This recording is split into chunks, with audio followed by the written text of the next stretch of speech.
আসসালামু আলাইকুম। স্বাগতম মহাগ্রন্থ আল কোরআনের ধারাবাহিক তাফসিরে।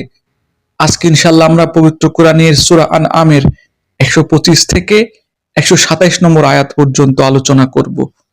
এই আয়াতগুলোতে মহান আল্লাহ রাব্বুল আলামিন বলেন, فَمَن يُرِدِ اللَّهُ أَن يَهْدِيَهُ يَشْرَحْ صَدْرَهُ لِلْإِسْلَامِ وَمَن يُرِدْ أَن يُضِلَّهُ يَجْعَلْ صَدْرَهُ ضَيِّقًا حَرَجًا كَأَنَّمَا يَصْعَدُ فِي السَّمَاءِ كَذَلِكَ يَجْعَلُ اللَّهُ الرِّجْسَ عَلَى الَّذِينَ لَا يُؤْمِنُونَ।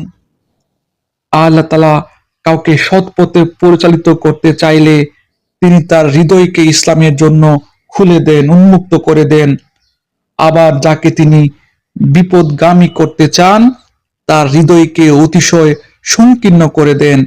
তার পক্ষে ইসলামের অনুসরণ করা এমন কঠিন হয় যেন কোনো একজন ব্যক্তি আকাশে চড়তে চাইছে। আর যারা আল্লাহর উপর বিশ্বাস করে না, আল্লাহ তাআলা এভাবেই তাদের উপর অপমানজনক লাঞ্ছনা নাপাকি চাপিয়ে দেন। وَهَذَا صِرَاطُ رَبِّكَ مُسْتَقِيمًا قَدْ فَصَّلْنَا الْآيَاتِ لِقَوْمٍ يَذَّكَّرُونَ।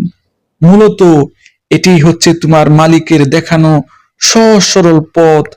আমি অবশ্যই আমার আয়াতসমূহ উপদেশ গ্রহণে আগ্রহীদের জন্য বিশেষভাবে বর্ণনা করছি।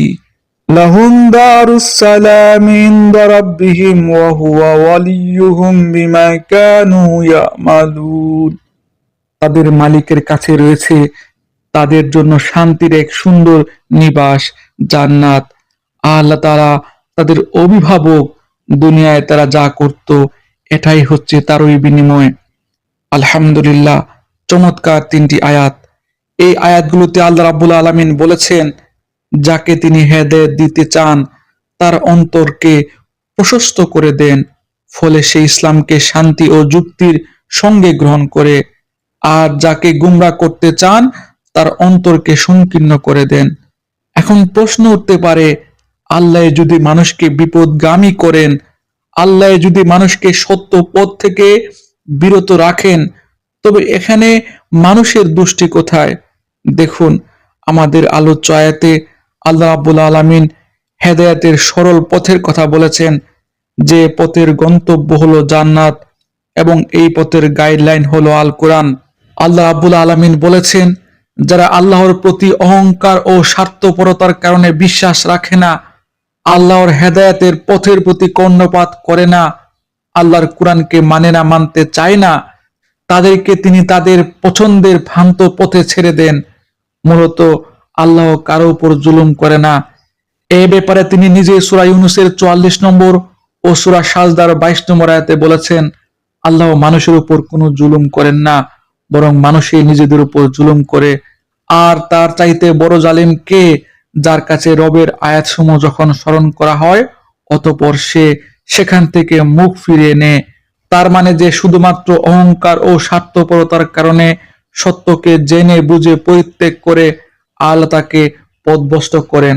বিষয়টি বুঝতে একটি উদাহরণ দেই।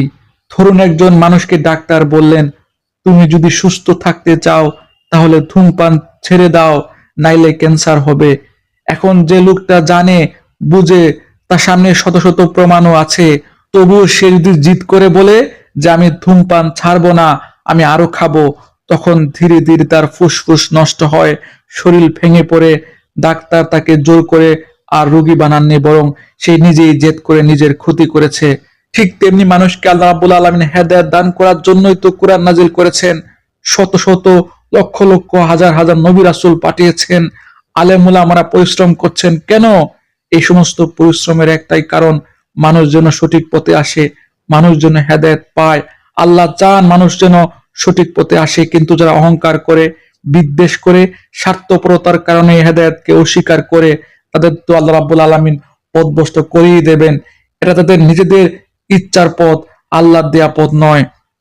আল্লাহ রাব্বুল আলামিন কাউকে জোর করে যেমন হেদায়েতের পথে আনেন না, ঠিক তেমনি আল্লাহ রাব্বুল আলামিন কাউকে জুলুম করে পথভ্রষ্ট করেন না, বরং মানুষ নিজের পথ নিজেই বেছে নেয়। আল্লাহ রাব্বুল আলামিন আমাকে সহ আপনাদের সবাইকে আজকের এই আলোচ্য আয়াত থেকে শিক্ষা গ্রহণ করার তৌফিক দান করুন। এই প্রত্যাশা এখানে শেষ করছি। ধন্যবাদ।